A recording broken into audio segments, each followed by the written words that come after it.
ହଇରେ ନାତିଆ, କଳାହାଣ୍ଡିରେ କ'ଣ ମେଡିକାଲ କଲେଜ ହଉଛି? ହଁ ଅଜା, କଳାହାଣ୍ଡିବାସୀଙ୍କ ବହୁ ଦିନର ଆଶା ଓ ଅଭିଳାଷ ପୂରଣ ହେବ। କ'ଣ କହିଲୁ? କଳାହାଣ୍ଡିରେ କ'ଣ ଆଗରେ ମେଡିକାଲ କଲେଜ ନଥିଲା କି? ଥିଲାରେ ନାତିଆ। ଯଦି ମେଡିକାଲ କଲେଜ ଥାନ୍ତା ତାହେଲେ ନୂଆ କଲେଜ କ'ଣ ପାଇଁ ସରକାର ଦିଅନ୍ତା? ଆରେ ବାବୁ, ତୁ ତ ଆଜିର ଛୁଆ କ'ଣ ଜାଣିବୁ? ଶୁଣେ, କଳାହାଣ୍ଡିରେ ମେଡିକାଲ କଲେଜ ଥିଲା।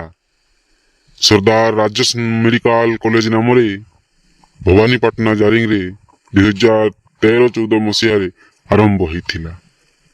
ଏହି କଲେଜକୁ ସରକାର ଧ୍ୟାନ ଦେଲେନି ବୋଲି ଆଜି ସେ କଲେଜ ବନ୍ଦ ହେଇଗଲା।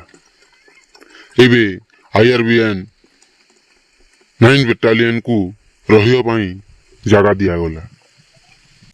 ଓହୋ, ତାହେଲେ ସେଇଟା ମେଡିକାଲ କଲେଜ ଥିଲା। ହଁ ରେ ବାବୁ, ସରକାର ଉଚିତ ସମୟରେ ଉଚିତ ପଦକ୍ଷେପ ନେଇଥାନ୍ତା, ତାହେଲେ କଳାହାଣ୍ଡିବାସୀ ଉପକୃତ ହୋଇପାରିଥାନ୍ତେ।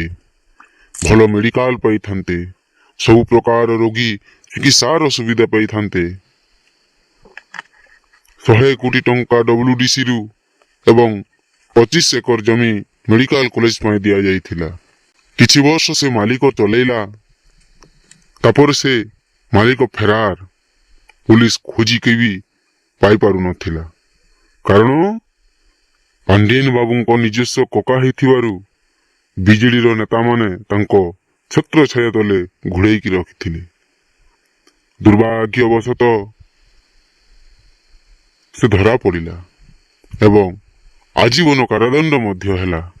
ତା ପରଠାରୁ ମେଡିକାଲ କଲେଜ ଅନାଥ ଭାବେ ପଡ଼ି ରହିଥିଲା ଏବଂ କଳାହାଣ୍ଡିବାସୀ ତାଙ୍କ ଗର୍ବ ଗୌରବ ହରାଇ ବସିଥିଲେ। ଠିକ କଥା ଯେ ଅଜା, ସରକାର ନିଜର ଭୁଲ ବୁଝିପାରିଲା ଏବଂ ପୁଣି ଥରେ କଳାହାଣ୍ଡିକୁ 100 ଶଯ୍ୟା ମେଡିକାଲ ସହିତ କଲେଜ ପ୍ରଦାନ କରୁଛି। ଏଇଟା ବି ଆମ ପାଇଁ ଗୌରବର କଥା। ଆମେ ସମସ୍ତେ ମିଶି ସରକାରକୁ ସାହାଯ୍ୟ ବଢ଼େଇବା କଥା। ସବୁ କଟା ଘାରେ ଚୂନରେ ନାତିଆ, ସବୁ କଟା ଘାରେ ଚୂନ।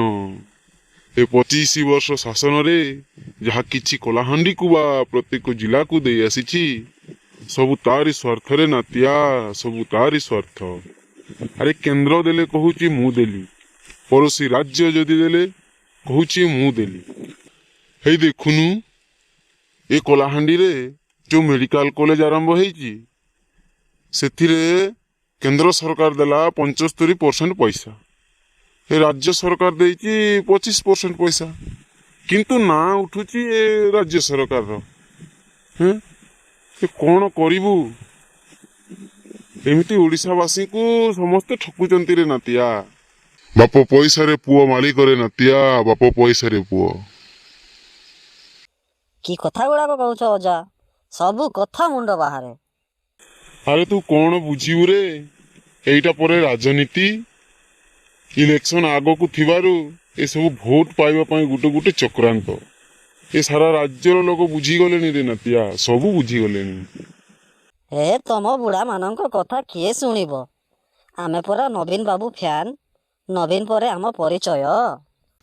ଆରେ ବର୍ଷ ପରେ ବର୍ଷ ବିତିଲା, ଭାବିଲୁ ଧୀରେ ଧୀରେ ରାଜ୍ୟ ଉନ୍ନତି କରିବ।